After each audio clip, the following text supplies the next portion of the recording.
Shalom Bapak Ibu Saudara yang dikasihi Tuhan, senang hari ini kita bisa berjumpa lagi. Bangkit dan bercahayalah.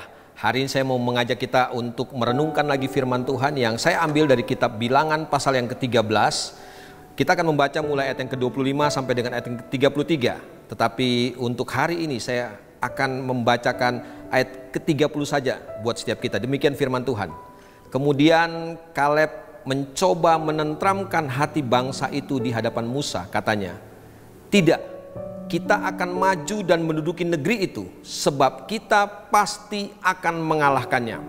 Bapak Ibu Saudara dikasih Tuhan, ketika Tuhan menjanjikan tanah perjanjian, tanah Kanaan buat Israel, ini yang ada dalam pikiran bangsa Israel. Ketika mereka keluar dari Mesir, mereka berpikir mereka akan masuk ke sebuah negeri yang tidak ada tantangan, tidak ada kesulitan. Makanya mereka mengharapkan secepatnya mereka akan masuk ke tanah perjanjian. Tetapi ketika Musa mengutus 12 orang pengintai untuk mendahului orang Israel melihat situasi dan kondisi yang ada, yang terjadi di tanah perjanjian.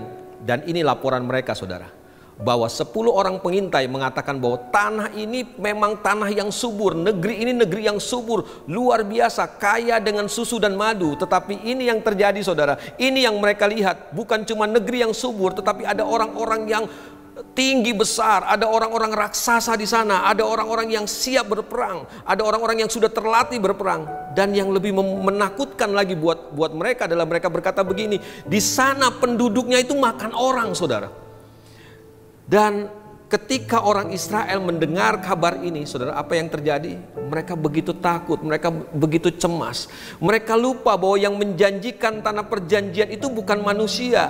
Yang berjanji akan bawa mereka masuk ke tanah perjanjian itu adalah Tuhan yang kuat, Tuhan yang sanggup melakukan segala perkara. Dan kalau Tuhan mau bawa mereka ke tanah perjanjian, harusnya mereka yakin, harusnya mereka percaya bahwa tidak ada seorang pun yang bisa menghalangi mereka. Tetapi sayang, ketika mereka mendengar kabar ini, mereka jadi takut, mereka jadi khawatir, mereka gemetar. Bahkan kalau saudara membaca Bilangan pasal 14, mereka menangis semalam suntuk. Mereka berteriak kepada Musa dan katakan, "Kami tidak mau masuk ke tanah perjanjian." Akhirnya kita tahu, saudara, Israel sebagian besar dari antara mereka tidak masuk ke tanah perjanjian. Bukan karena Tuhan, bukan karena Tuhan tidak setia kepada janjinya, tetapi mereka yang berkata, "Kami tidak mau masuk tanah perjanjian." Saya jadi ingat dengan firman yang berkata bahwa jadilah seperti apa yang kau imani. Mereka tidak percaya bahwa Tuhan akan bawa mereka, Tuhan sanggup bawa mereka masuk tanah perjanjian. Beda dengan Kaleb. Kaleb berkata, kita pasti akan mengalahkannya. Bapak Ibu Saudara dikasih Tuhan, hari ini saya tidak tahu peperangan apa yang sedang saudara alami dalam hidup saudara. Tapi satu hal yang saya tahu begini, bahwa kalau saudara percaya kepada Tuhan, kalau saudara punya iman kepada Tuhan, harusnya iman yang saudara miliki membuat saudara mengalami ketenangan dalam hati saudara.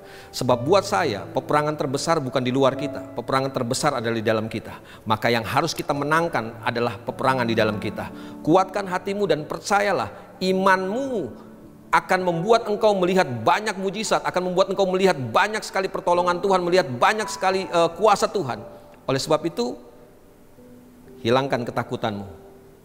Iman melenyapkan ketakutan kita harusnya. Menangkan peperangan yang ada di dalam hatimu hari ini. Kalahkan ketakutanmu dengan imanmu, dan kita pasti menang. Percayalah, yang berjanji bukan manusia, Dia Tuhan yang pasti akan menggenapinya buat setiap kita. Tuhan memberkati kita semuanya. Mari kita berdoa, kita tundukkan kepala. Bapa dalam surga, kami percaya bahwa Engkau Tuhan yang setia. Engkau berjanji dan Engkau tidak pernah lalai menepatinya.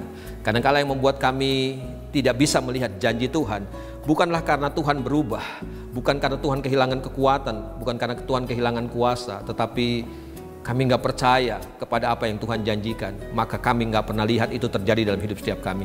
Hari ini kami mau katakan kepada Tuhan bahwa kami mau tetap percaya kepada Tuhan.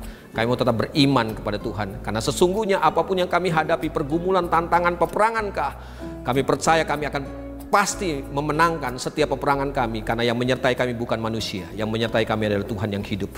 Terima kasih Bapa Surgawi. Kami terima firman-Mu hari ini dengan sukacita. Kami pasti menang bersama-sama dengan Tuhan. Terpujilah Engkau Tuhan. Demi nama Yesus Kristus Tuhan kami berdoa. Mengucap syukur kepada Bapa di surga. Kami terima firman-Mu hari ini. Haleluya. Amin. Tuhan memberkati kita semuanya.